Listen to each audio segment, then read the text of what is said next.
திருநெல்வேலி புது bus stand பக்கத்தில் சூப்பரான வில்லா தெரியுங்களா, உங்களுக்காக ஒரு பிரம்மாண்டமான வில்லா கொண்டு வந்துருக்கோம். வில்லா எங்க அமைஞ்சுன்னு பார்த்தீங்கன்னா புது பஸ் ஸ்டாண்ட்ல இருந்து கரெக்டாக ஒரு 5 கிலோமீட்டர் டக்கமால் பக்கத்தில் தாங்க அமைஞ்சிருக்கு.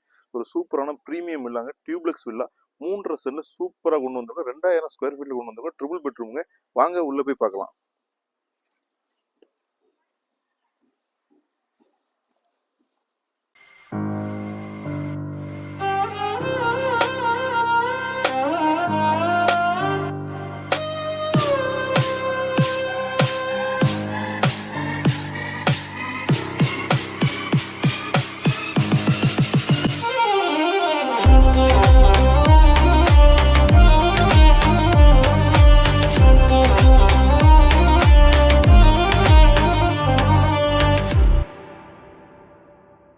வீட்டுல சின்ன சின்ன ஒர்க்கும் சூப்பரா பண்ணிருக்காங்க. அவங்களுக்கு சொந்தமா அந்த வீடை எப்படி கட்டினா எப்படி இருக்குமோ அந்த மாதிரி பிரம்மாண்டமா கட்டிருக்காங்க நம்ம இண்டிவிஜுவல் வில்லா. இந்த இண்டிவிஜுவல் வில்லாக்கு 3 ட்ரிபிள் பெட்ரூம் வில்லாக்கு அவங்க கோட் பண்றது எவ்வளவு தெரியுமாங்க? 95 லட்சம் ரூபாய் கேட்கறாங்க. இதுவும் நெகசியபிள் தான். புது பஸ் ஸ்டாண்ட் சரௌண்டிங்ல இடம் தேடிட்டு உங்க ஃப்ரெண்டுக்கு ஷேர் பண்ணுங்க. மேலும் இதே மாதிரி வீடியோக்கு நெல்லை ரியல் எஸ்டேட்டை சப்ஸ்கிரைப் பண்ணிக்கோங்க.